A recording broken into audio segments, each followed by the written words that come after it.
we've got to become world class at selling marketing because it's getting harder and harder. You know, all the prices are going up, and that's not anything we can control because that's just the reality.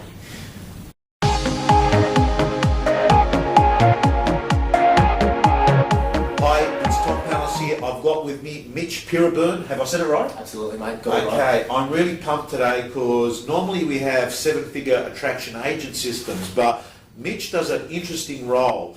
He is the chief auctioneer for Harcourts, working out of Brisbane, but his job that he does Monday to Friday, and that's what got me of interest when I asked Mitch to do this video blog, is it's called marketing and advertising procurement. Yeah. Okay, so in a nutshell, Mitch, what you do is you go to listing presentations with agents, helping them secure the listing and marketing. Absolutely. Mitch, I want to talk, it's an interesting role because what you're doing is you're going into listing presentations and you're seeing what the good ones are doing to get VPA. You're also seeing what the ones that struggle get wrong, and you would have picked up a lot of learnings about what you've got to do to be able to convince an owner to invest in marketing. So if I said to you right from the outset, what are three things that come to your mind, Mitch, about the good ones, what they do? I think the good ones, they have the guts to ask for it. Right. They say to the vendor, hey, listen, this is my recommendation, but I believe the best ones are non-biased towards any method. The reality is the moment you push something on somebody or you say this is the only way something can be done, I find I get resistance. If I say to a vendor, hey, listen, all the best ones that I've seen when they say, hey, listen, this is what we recommend you need to do. You don't have to go down this path because we can sell your property any way possible. We can put a sign out the front, we can put it on the internet, we'll get it sold for you. But if you want to do it properly and you want to get the best possible result, this is what we recommend. And it's up to you at the end of the day. Okay, so what you're saying, and by the way, guys and girls, Mitch is going to about 30 listing presentations a month. That's what he does. He goes in with existing agents. So he's got a great helicopter view of the do's and the don'ts. So what you're saying is, don't go in there with an agenda saying that this is the one way, the only way. What you go in there is as a trusted advisor, giving solutions, making recommendations. I think what you've got to be to a vendor is you've got to just assess the situation and be a handler of situations. I look at it because every listing presentation is different. Every person is different. What they want out of a home transaction is different. And I believe that to be really skilled at real estate, and particularly listing in real estate, you've got to be able to adapt yourself to the client. And you've got to be able to say, well, this is what they want out of the situation. Let's best recommend what we would recommend for them to do, and then go from there. I think if you've got this cookie cutter view, what happens is that you get resistance from the vendor, and then when they resist or they challenge what you're saying, that's when the problems start to happen. Because naturally people don't like to be challenged. Yeah. So I think when you look at it and you go, well, hey, this is what we recommend you to do, this is what our recommendations are, and you can put it out there on a third party as a non-biased view, as a trusted advisor, you get the best results. Right. Okay, Mitch, can I ask you, so firstly start off saying is that they've got guts to ask for it. Absolutely. Okay. Why do you think people don't ask for it?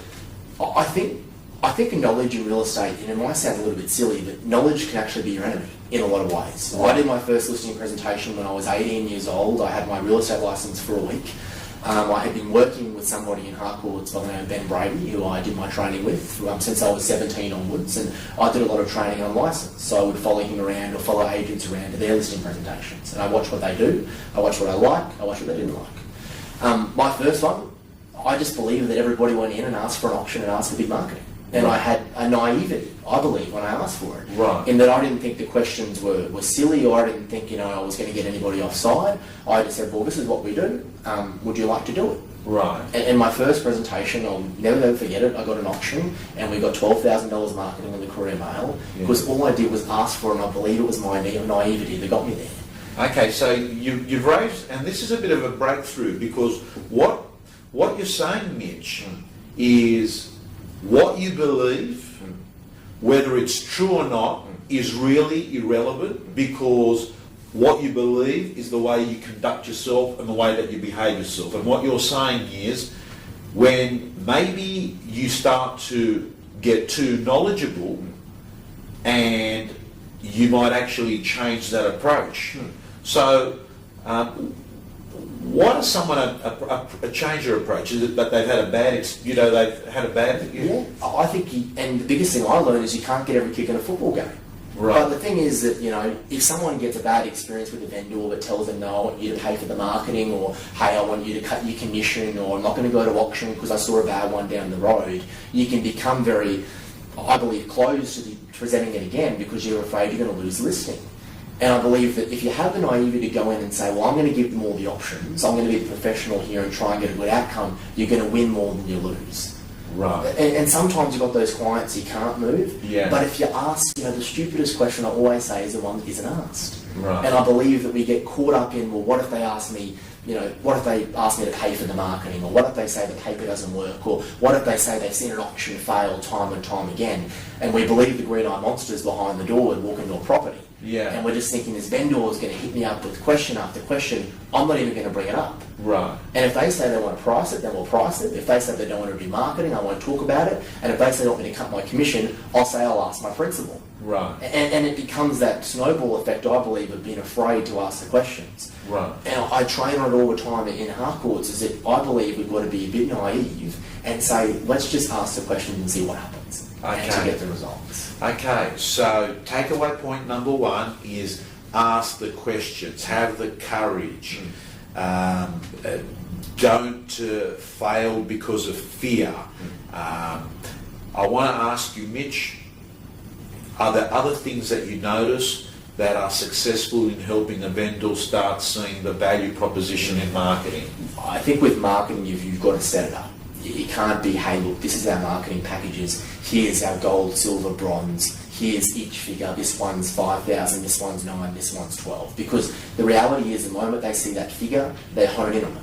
Right. It's like with auctions. Why we sell auctions is because when a buyer sees a price, they automatically set a ceiling on what they're going to pay. Right. Whereas the auction is completely different. It's like marketing. You've got to show the vendor that, hey, look, you don't have to do this, but if you do, this is what's going to happen.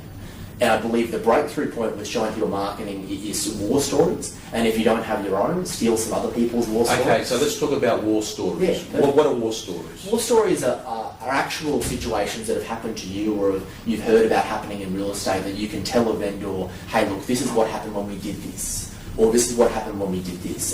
And give them actual, tangible evidence of what's happened in the past. Because evidence defeats disbelief. Right. So I suppose when you look at it, and you say, well, I'm going to sell the vendor marketing, I believe you've got to be selling the vendor the process in which you go to get the premium results. And I believe that all starts with saying to a vendor, Mr. and Mrs. Vendor, every result in real estate is not the same. Some properties are undersold. Some properties are sold at market value because they didn't have the right buyers there. Some properties are sold over market value at a premium dollar, and they're the ones you read about in the paper. They're the ones you see selling $80,000 over reserve. They're the properties that you went, wow, that went for a great result. And Mr. and Mrs. Vendor, the reason there's difference is results. There's the ones that went for great results. There's the ones that you say they were undersold or that went too cheap. Is because they didn't go down the right path in doing the right marketing. And I certainly would never recommend, based on the way that we get paid by a commission, anything that wasn't going to work throughout this process. So all I'm asking for is a little bit of trust in me for the next 20 minutes to explain to you why I think it's important. Okay, so let's assume, Ben, that I'm on the same page with you now and I'm basically saying I'm all ears. What's the structure look like from there? I believe the structure is, we've got to become world class at selling marketing because it's getting harder and harder. All the prices are going up, and that's not anything we can control because that's just the reality. I believe you've got to sell the internet first, you've got to sell the sign package first, you've got to sell your flyers, you've got to sell your photos. Yeah. That's your key. To sell the basic stuff to get on the market and get you online. Yeah. And be very, very clear with the vendor that, hey, this is a non-negotiable, this is the basics. Yeah. Once you get an agreement on the basics, then you can start bringing in print. Right. Then you can start bringing in, well, how do we power up this campaign to get you a better result? Right. Because the internet's going to get us our local buyers. It's going to get buyers that are searching for your property in your suburb for your price range. Right. That's what's going to happen. Right. The paper, though, is a beautiful, beautiful thing. Because we get buyers that aren't looking in your particular area, might not be looking in your particular price range, but they see your property next to 1,000 other properties that are in different areas. Right. And it opens us up to an entirely new range of audience. And the reality is we don't have to do the paper. We don't. And you have a choice. But I believe you also have a choice to compromise. Because if we don't go down that route, we're going to be left with the local buyers only. Usually what that means is more educated. And just for our viewers, so you know, the market that Ben's talking about specifically is in Brisbane, where we have a paper there called the Courier Mail, which many of you know, and that paper does the whole state. Of course, when we're talking about our local papers, like in the Wentworth Courier, the way that was delivered would probably be not as relevant where that you have a confined area. Mitch, what do you say to the person at the listing presentation that says, but newspapers are expensive, or newspapers are dead? Or, if somebody says newspapers are dead, I tend to go down the path of when I handle an objection, I believe you have to diffuse it first.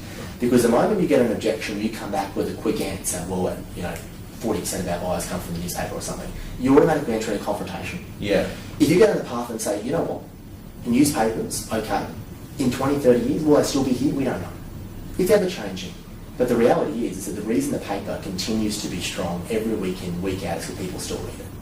And that's the reality. Okay, so what you're saying is you don't go into like a ping pong match where they say that, you say that, they say that. What you say is more or less it's a soft agreement. It is. And even if you don't believe it, hey, look, I understand that you might not be a paper reader. Because not everybody is. Right. And it's the same as some people don't use the internet to look for property. Yeah. Because they grew up generationally looking at the paper for their property. Yeah. So I guess we have to deal with taking our seller hat off for a second and putting our buyer hat on and saying, well, if I'm a buyer that's looking at me in the paper and not looking on the internet, I'm going to be excluded from your home. Yeah. And that's my concern for you. Yeah. And the paper being expensive, and you know what, it is. Yeah. And if I was selling my home, I would be a little bit loath to spend the money as well, because it's a lot of money up front. Yeah. And I completely agree with what you're saying. Yeah. Automatically the vendor was going, this guy gets me. Yeah. Thank you. It is a lot of money up front. Yeah. Because, $10,000 for me up front's going to be hard now. Yeah. However, Mr. Vendor, you've got to understand the reason the paper's expensive is because it works. Is because it reaches more buyers than the internet does, because the internet buyers are the ones specifically looking at your property. Right. Or your properties in your area, in your suburb. Right. The buyer that comes from the paper might not be looking for your suburb at all. Correct. To exclude them, I believe, would be naive of us and would be compromising your result. Having said that, you don't have to go down the path of the paper. Right. You don't have to do it. I just need to provide it to you today. Okay. Mitch, is there any things when you're at a presentation, are you showing anything when you go out to these meetings? I believe that regardless of the price that we give a vendor, or the marketing we present, or the method we present, or the fees that we give, I believe that it's got to be about us as real estate agents, because the choice is about you as an agent. Because everyone can always undercut you in fees, anyone can always offer free marketing, anyone can offer a higher price, or anyone can say, I don't want to go to auction. But it comes down to people choose agents because they're like them and they connect with them. I take in a piece of paper, or a book I should say, and a pen. Yeah. I sit with the vendor and I draw my diagrams. Right. I'm going through auctions or going through marketing, whatever it may be. The only coined part of my presentation is a template that I have for the Courier Mail. Right. So my newspaper template cutouts, I bring that up and I show them the different sizes. Because I believe that the key to getting newspaper ads is not asking for the newspaper ad, it's asking for what size ad are we going to do. Oh, so are you showing different sizes? Different sizes. Same property or just... Same property. I've got a template with the same home. We've got my double page spread, I've got a full page, my half pages and my quarters.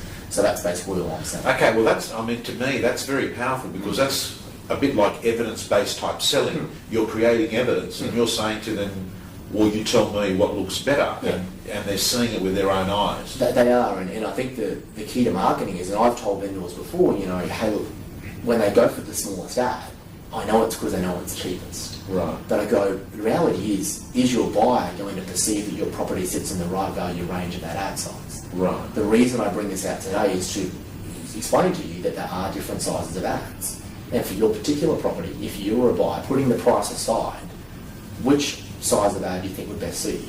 Because I know that in this $800,000 property, it wouldn't look good in a quarter page. It just wouldn't suit the home. Right. Because it's not that prestige sort of ad size. Because the bigger the ad size, the perceived value from the buyers is the more value it is. Right. And I'd hate to do an ad that's too big for your home. Yeah. That'd be terrible, because we get the wrong buyers for it. But I'd also hate to do an ad that's too small for your home, because again, we get the wrong buyers for it. Again, and what you're saying to me makes sense because it's the truth, isn't it? I mean, and you've got to be brutal with the truth. yeah. Okay. Mitch, let me ask you about the vendor that says that the other agent says they're doing it for nothing. Does it come up? Oh, of course, every day.